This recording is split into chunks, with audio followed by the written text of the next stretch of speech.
What'd you buy it for? What'd you sell it for? We're gonna ring this victory bell. We brought it for 20. We sold it for 141. We brought it for 20. We put 30 in it. We sold it for 141. I was in it altogether around $55,000, and I sold it for 141. And netted? It was 78,000 after everything was said and done. $78,000. Are you kidding me? Yes. How'd that feel? It felt great. Is that the biggest check you've ever gotten?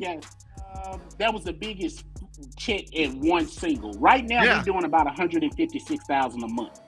So, but that was the biggest single check that I ever received at one time.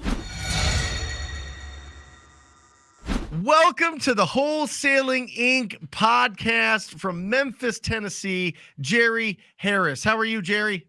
I'm doing great, Brent. How are you?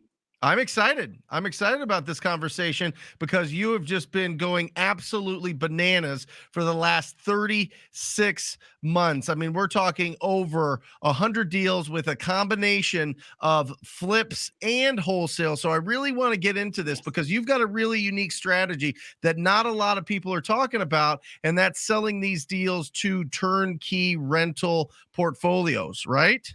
Correct. Yes. Okay. Before we get into that, let's find out who you are, Jerry. Like, what's your background? What were you doing before you discovered the incredible world of wholesaling real estate?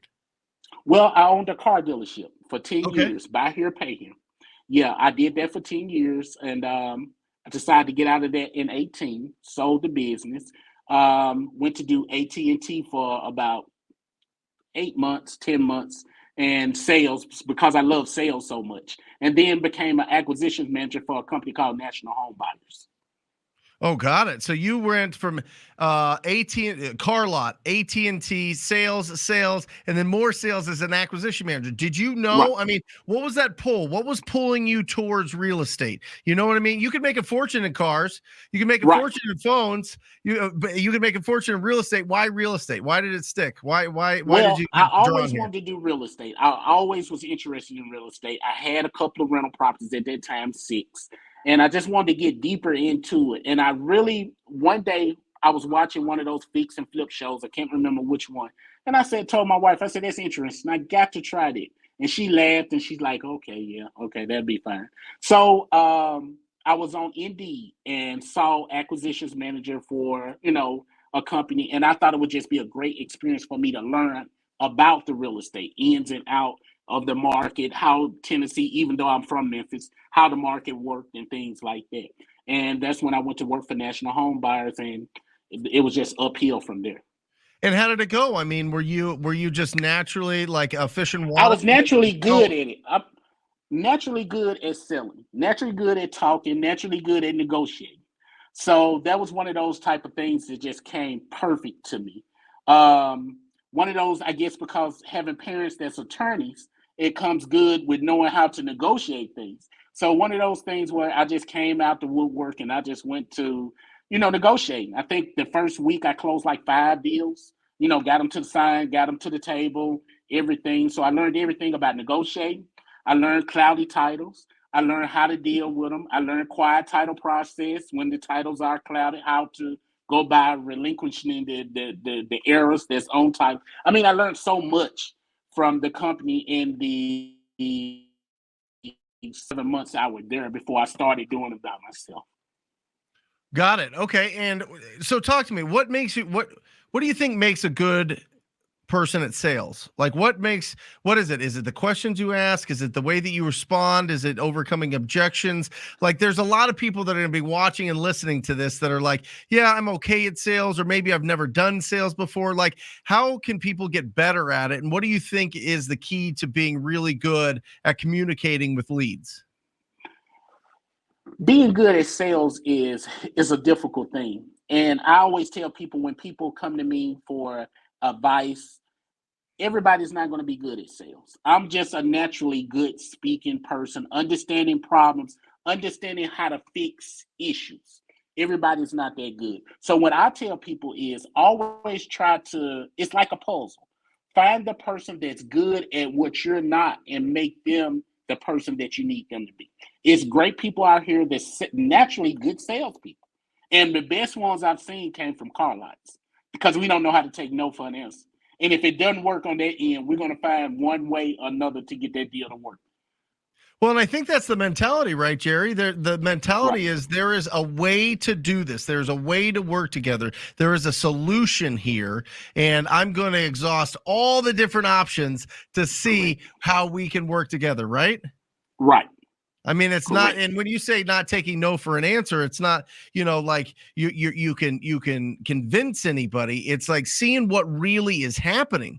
Like, why are Right. they responding this way? Why are they putting up, their walls or their force field around them? Why aren't they letting me know a little bit more? And I really think, and I could just tell, just talking to you right now, it's your tone of voice. It's the way that you communicate. You've got that energy, you got that certainty, you got that likability, right?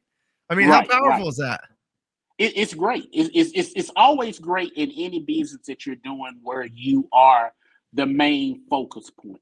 I tell people in real estate, it doesn't matter whether you're fixing, flipping, or wholesaling. You got to have the focal point of the focus or to be able to control the situation. The person that controls the situation usually comes out on the better end of the deal. If you can control the situation without being aggressive, then you usually have a great outcome on the back end of the deal. Yeah, and that's the skill, right? That's the art of Right.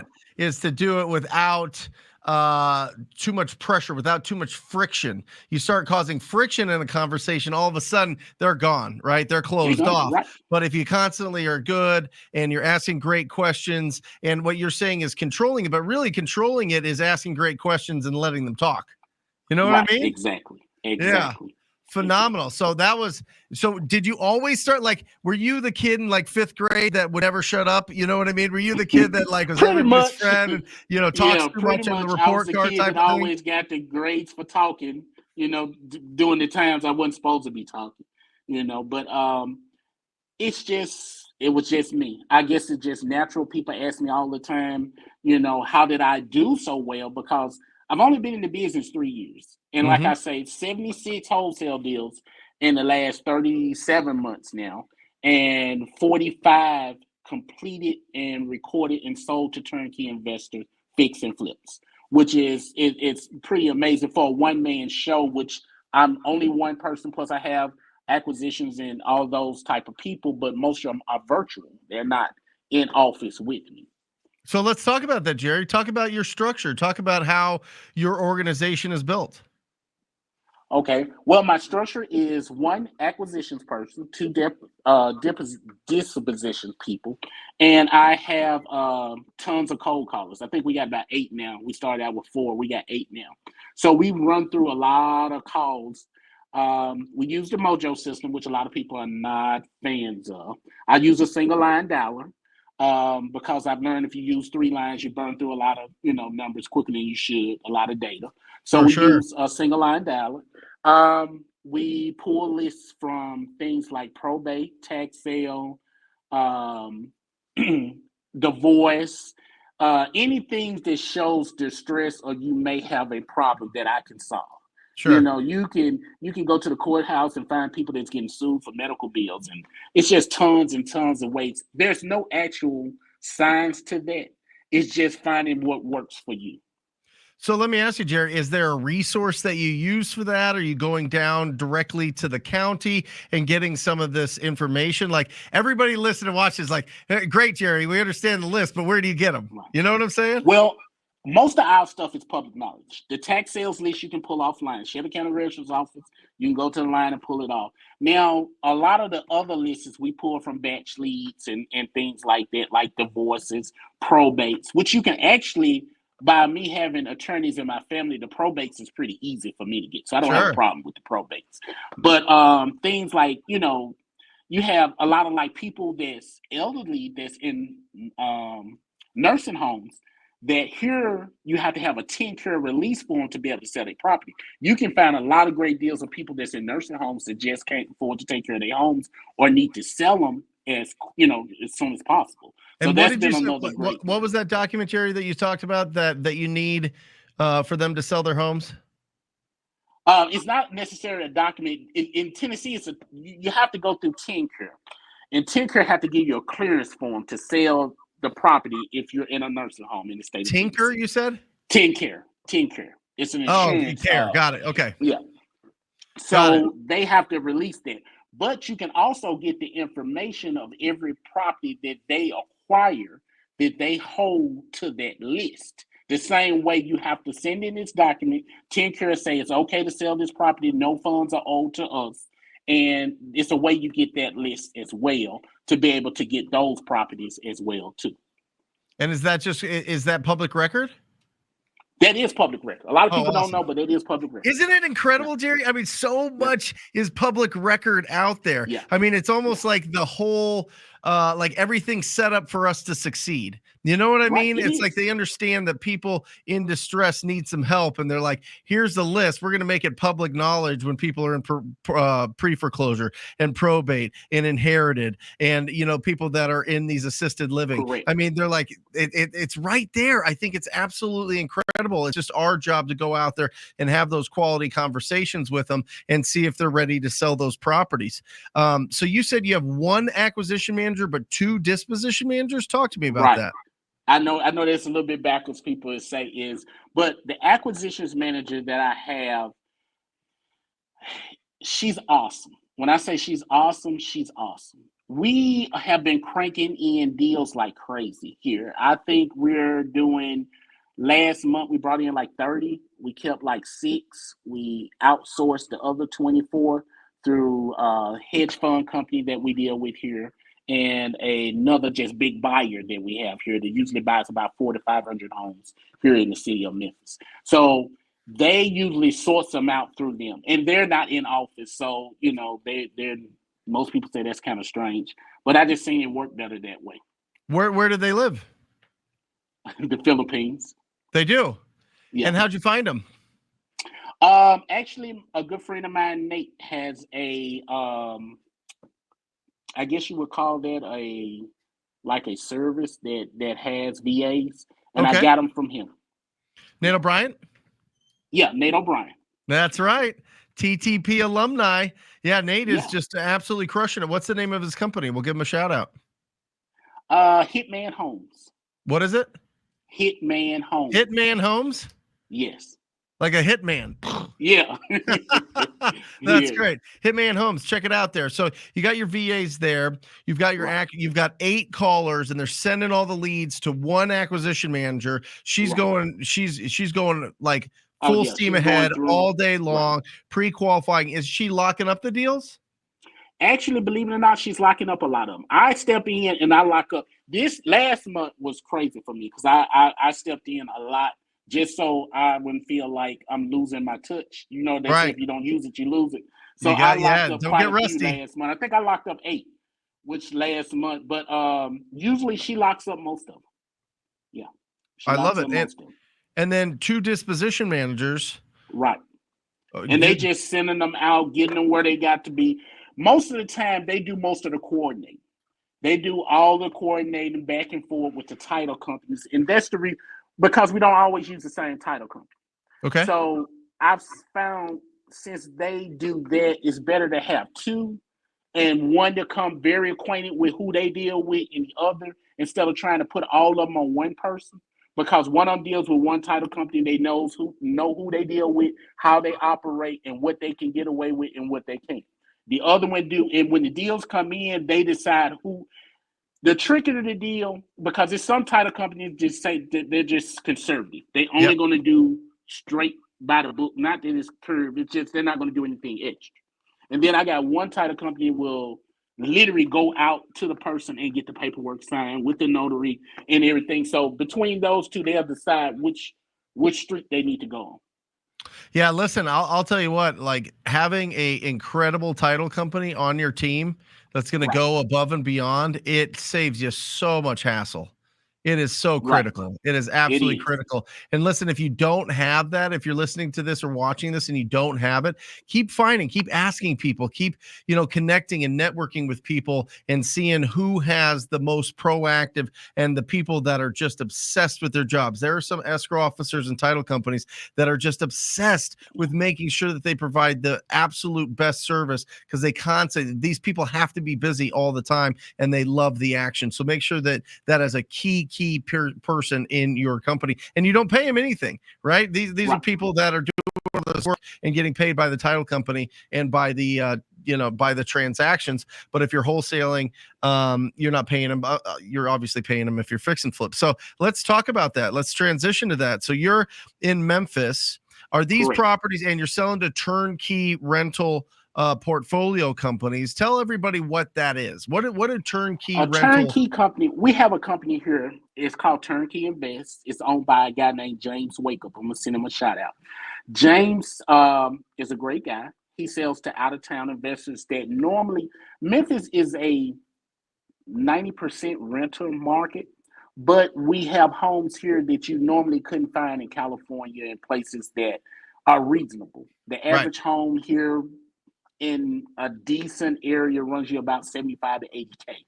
In California, you couldn't get a garage at 80K. We both You couldn't know. get a parking spot for 80K. Yeah, so we have a lot of out of state investors from New York, Israel, um, Japan, California, Arizona, and they all shop with him. He used one preferred lender. He's never dropped a ball on me out of 28 of the houses that he actually sold for me. He's never dropped a ball. They have one preferred lender. He goes in, he does a due diligence. He has a vault.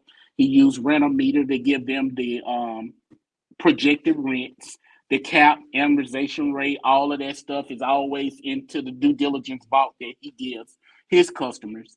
And we sell them to what we call out of state investors that's looking for investment property. So they, as long as the cap rate, the numbers, and they do an inspection, and the property usually closes within 30 or 45 days after you buy it. Right. And typically, I mean, are you doing the whole thing, Jerry, where you're taking these properties that are pretty beat up, you're fixing them up, you're getting them to the point where they're rent ready and actually getting the renters in there? Or are you selling these vacant?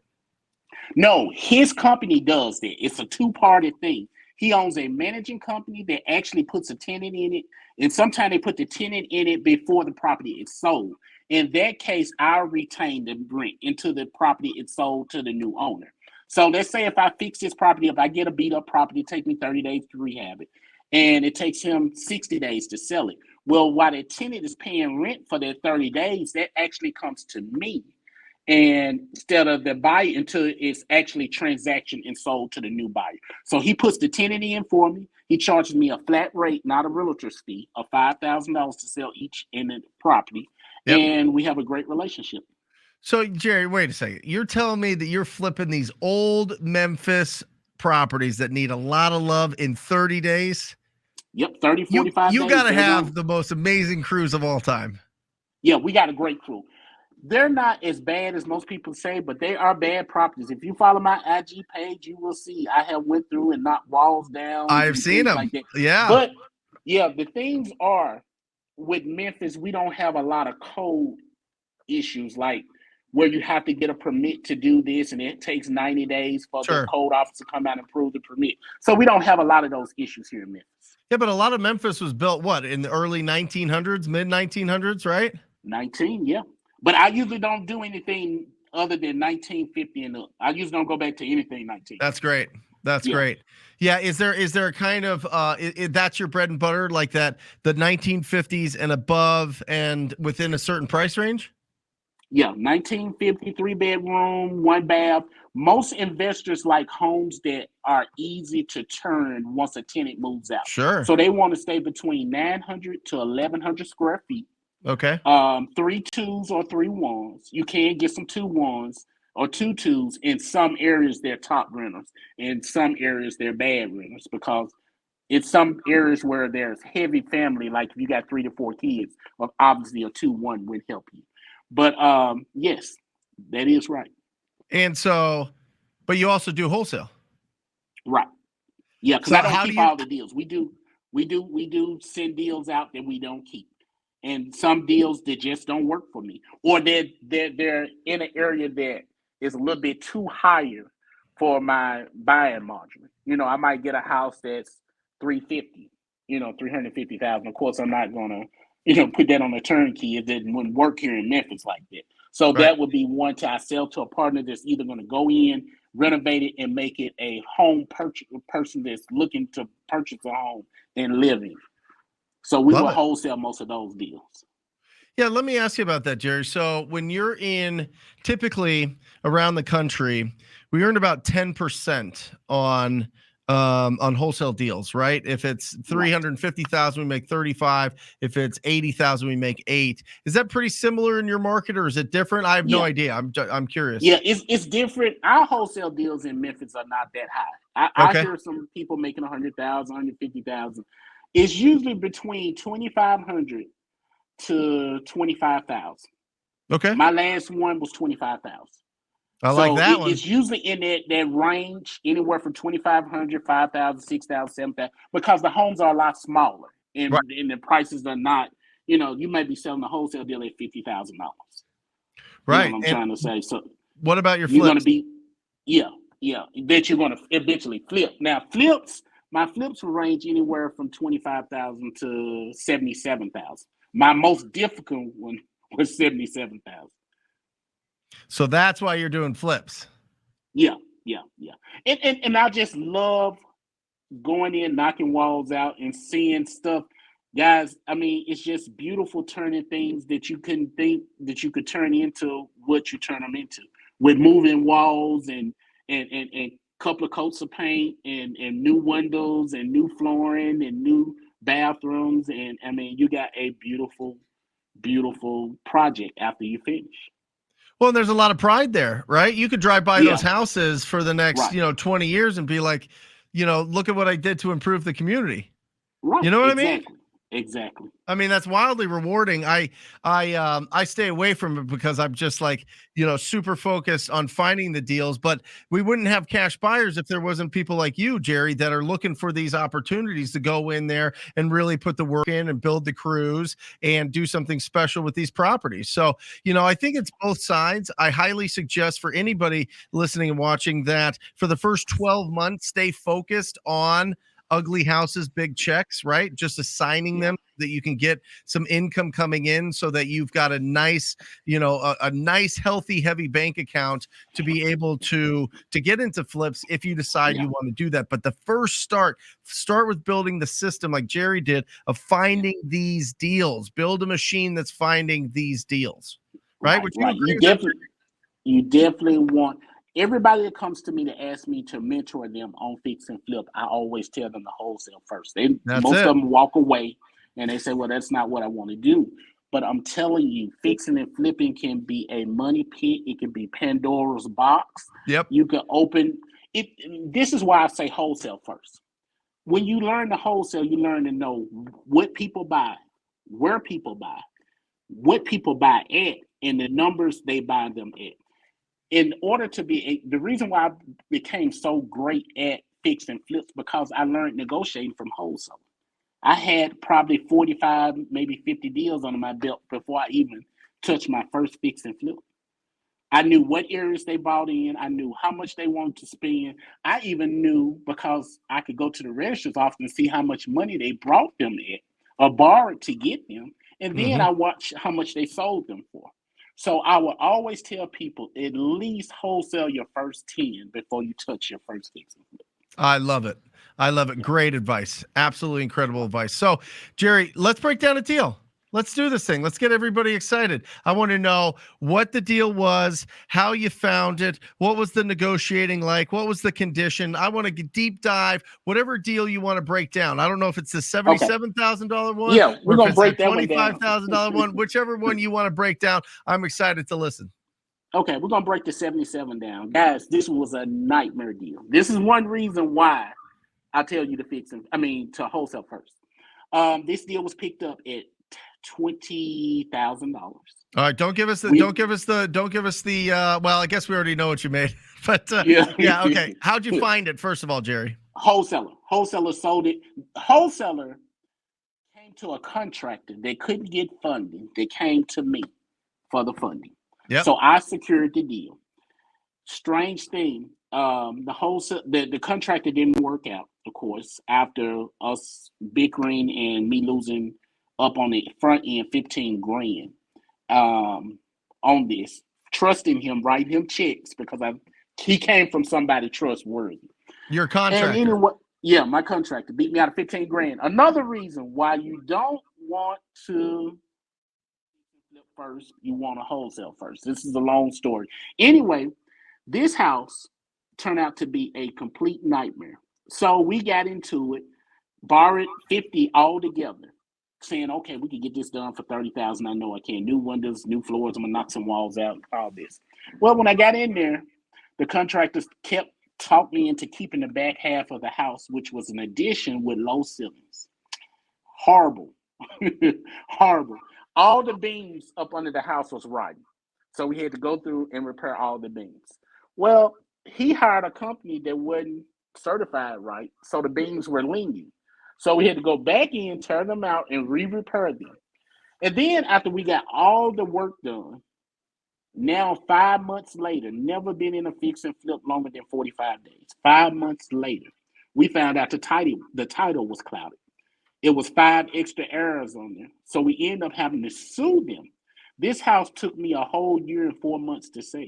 Mm-hmm. Thank God that I had great people in my corner. I want to send shots out to my people at the title company that helped me out. We closed the house on conditions they hold all funds in escrow until the quiet title process was complete. They held $78,000 and some odd dollars worth of my funds in escrow for close to a year. We closed on the house to the process was just horrible, guys. It was just a horrible process. But if I really needed that money, I couldn't touch that money until that quiet title process, which means I had to sue each individual separately that were on title to their house or either even an heir to that property. And that process was crazy because they was from California, Kansas City, Atlanta. I mean, they would just spread it all out around the place. So I individually had to sue each one of them. And Jerry, So when you bought it, did it not go through a title company? Was it not showing up that they? It did. They messed up. They closed it. They missed. The title work said that the other 3 sisters and brothers had signed off on the property and they didn't want to have anything to do with it.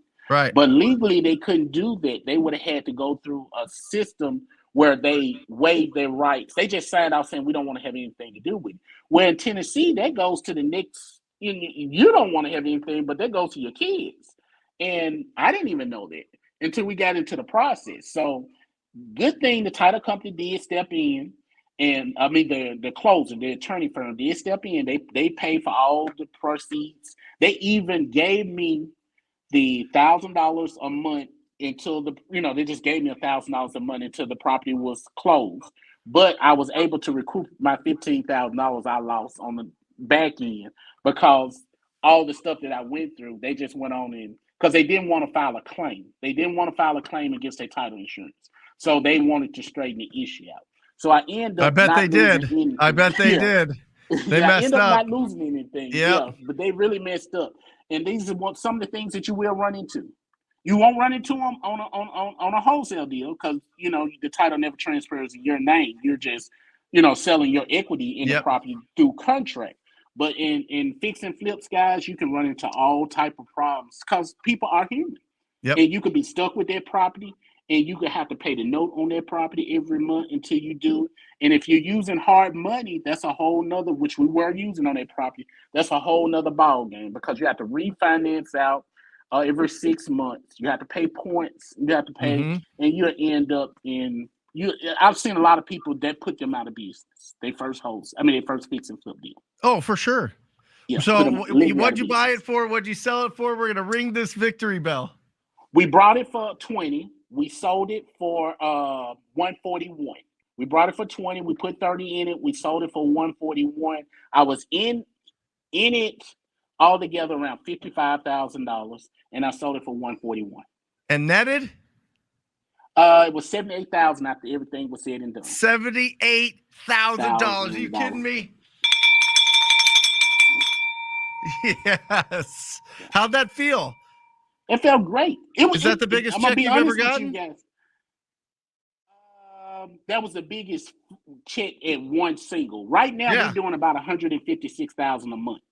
So, Right. yeah, but that was the biggest single check that I ever received at one time. Yes, How'd that feel? it felt great.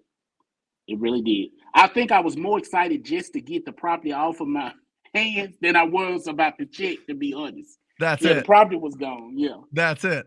Yeah, because now it's it's really interesting. You really have to protect where you put your attention. And if your attention's constantly on these nagging long deals, then it like slows you down for the rest of it. Now it doesn't sound like it slowed you down because you had your team built, but absolutely incredible. $78,000. It took a lot longer than you expected, but I'm telling you, when you get, and this is for every person that I've ever talked to. You get a check for over $50,000, and you've never had a check, one single check for over $50,000. It breaks your brain forever. Then all of a sudden, you're like, I'm looking for that six-figure deal, right? Then the bigger and bigger and bigger, and you just start thinking bigger. And then all of a sudden, you become somebody that is really powerful in this industry, and it starts with finding those big, massive deals. So I'm so happy for you, Jerry. That's. I mean, I'm not happy about the process, but I'm happy about the end result. So that's absolutely incredible. So awesome. Well, position manager, working at AT&T, working, selling cars, to getting into this business and being successful. What do they have to do? First, you have to have a mindset that you want to do this. Guys, this is nowhere near easy.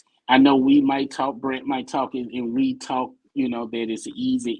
It's a thing. You need to first find your mentor that actually does this. I found that to be the biggest thing. A lot of people go get people that maybe have done 1-2 deals. You need to do your research. You need to find somebody who does this for a living. You need to find a person who has a great course or a mentorship that's willing to mentor you through this program. And you need to learn your systems. You got to have a system in place to be able to catch mistakes, have things there to protect you while you're going along. And then from that point on, it's pretty much simple. Once you get your first deal done, it's uphill. I love it. Yeah. My mentor who started Wholesaling Inc., Tom Kroll, always said three things, right? You need to believe in your mentor and the person that you're following. You need to believe in the process and the system that they put in front of you. And you got to believe in yourself. Right. You know what I mean? And usually that third one's the toughest one because you haven't proven it. You work off of faith when you start in this business. And until you get that first deal and cross that bridge from faith to fact, you're really in your head and you're hoping and you're pushing and you're building off faith that you can get a deal closed and you can pull, income out of thin air by just picking up the phone and calling on properties that are run down and in distress. And then all of a sudden it works. Yeah. Then all of a sudden it works, and then your life gets changed, and you're on you're building an incredible business. So what is the big goal? What, Jerry, let's think big here. What is the big goal? Are you thinking development? Are you thinking you're going to be a bank? Are you thinking you're going to own a bunch of properties, a bunch of doors, a bunch of multifamily commercial? Like this is just the tip of the iceberg for you. So what's the big goal? Well, right now I'm doing 2 new constructions. We're actually complete with them. We did 2 new builds, so I've got my experience in that. But I had just told my partner who just left that my goal is no more fix and flipping. I'm doing straight buy and hold. So I'm gonna hold everything now that I fix up instead of selling it off to turnkey investors. I'm just gonna hold it myself.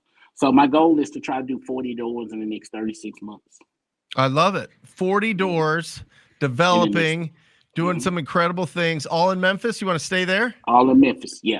I know it's my backyard. I feel comfortable here. I know everybody, and I can pretty much push through. And I got a great support team here, too. Well, and you're doing incredible things for the community. So, I mean, yeah, absolutely. I love it, Jerry.